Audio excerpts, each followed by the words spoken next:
Damn, Drew, that wasn't very oozy of you. What's good, y'all? It's your boy HUNCHO 410 TTV, and it's Wrestle Wednesday. Alright, so Maverick 100 announced that there's going to be an 8-man tournament to determine who he's going to defend his U.S. title against first. Competing in this tournament is Santos Escobar, Bobby Lashley, Dragon Lee, Karrion Kross, Austin Theory's fuck ass, Grayson Waller's bitch ass, Kevin Owens, and a mystery superstar from NXT. Ooh, mystery. After a whole lot of blah blah blah and yada yada yada, 2023 Mick Foley came out to give Logan Paul a piece of his mind. He told Logan that he first discovered him on Vine, and in that 6 seconds of the video he watched, he knew that Logan Paul was a jackass. That was funny. Logan Paul then responded saying that 6 seconds was a second more than he needed to KO you. Get it? Cause Kevin Owens KO. Yeah, it's corny. Just when you think Kevin Owens got enough of one jackass, 2 more jackasses came to the ring. Grayson Waller and Austin Theory began to glaze the fuck out of Logan Paul. Austin Theory then began to talk about how Logan Paul knocks a bunch of people out and how Kevin Owens can't knock out nobody no more. And Kevin Owens made sure to let him know he's out his goddamn mind. I'm gonna be honest, on paper, there's no way in hell Logan Paul wins against Kevin Owens, but you know the WWE guys can always find a twist somehow. In fact, that NXT superstar probably is gonna be like Braun Breaker or something, cause Logan Paul ain't stopping Braun Breaker. That's a real hitter right there. Look at me. Also, let's not forget that the Almighty is in this tournament. Are any of these motherfuckers really, like, you know what I'm saying? I mean, I can give it to Kevin, but like, I'm sorry. It doesn't make any sense. Let me know in the comment section though if any of these 8 fucks are gonna win the US title. Later that night, it was time for Randy Orton to decide which brand he was gonna sign with for WWE. The Raw general manager Adam Pearce and the Smackdown general manager Nick Aldis began to argue like little girls at a fucking Justin Bieber concert for the last autograph. I pray to God that this leads to the WrestleMania general manager match that we've all been waiting for. Adam Pearce offered Randy Orton an immediate World Heavyweight Championship match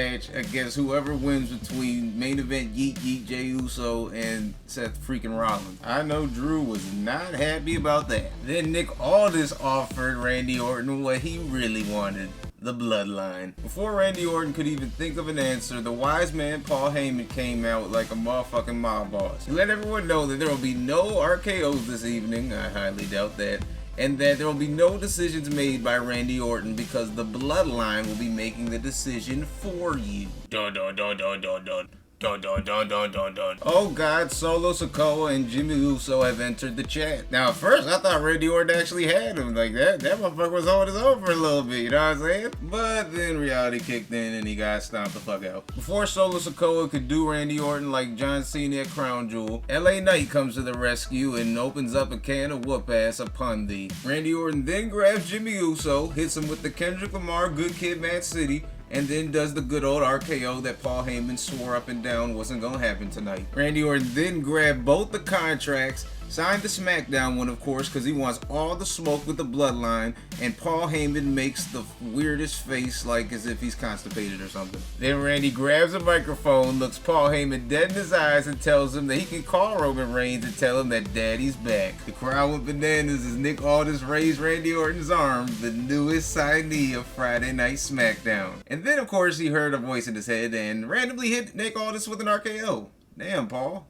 Thought you said there was gonna be none. That's like 2 now. Well, if you ask me, I smell a tag team match between the Bloodline and LA Knight with Randy Orton at Royal Rumble. Usually how it goes. Now, fast forward to Monday Night Raw. The show started with a match between Drew McIntyre and Sami Zayn because last week, Sami told him some real shit, and Drew McIntyre is a little pussy right now, so he was not feeling it and challenged him to a one-on-one match. So, yeah. After talking shit about Seth Rollins, Jey Uso, and CM Punk, of course, you know, gotta get that clout, Sami Zayn came out and wanted to make sure that once he talked shit about him, he did it to his face, right before they faced off for real. Drew McIntyre told Sami Zayn that everything he told him last week is just straight cap. They're nothing alike, and that he's the one person in the world that deserved to be screwed over by the bloodline because he was in it. I'm not gonna lie, that's kind of got a point there. Sami Zayn then agrees that they're nothing alike, but because when Drew lost to the bloodline, you know, he got bitter and shit.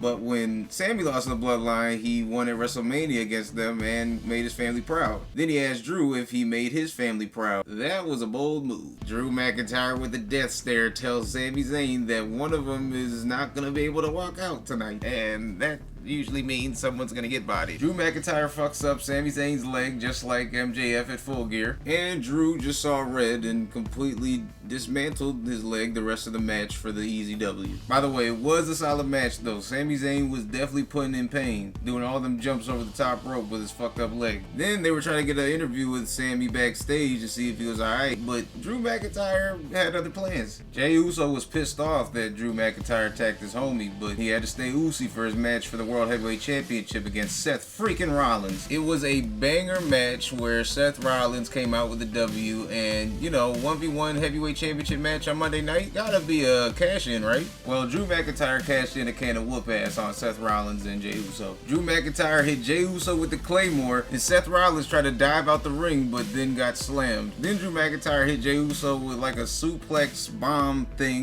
through the announce table, and almost made Jey Uso break character like Jimmy Fallon on SNL. Other than that, all we gotta look forward to is Tribute to the Troops this Friday with CM Punk coming to Smackdown, and the NXT Deadline pay-per-view on Saturday, where Ilja Dragunov will defend his NXT title against Baron Corbin. All I'm saying is, how is Happy Pants still here, but these individuals are not? Just disrespectful in my opinion. You did them wrong, Paul. You did them wrong. Let me know in the comment section what match you're looking forward to from Deadline. Appreciate y'all for pulling up to Wrestle Wednesday. Make sure you like the video, subscribe, the whole shebang, and the Huncho Show episode 2 coming this Thursday. Now you ain't gotta go home, but you can't stay here. Click off the video.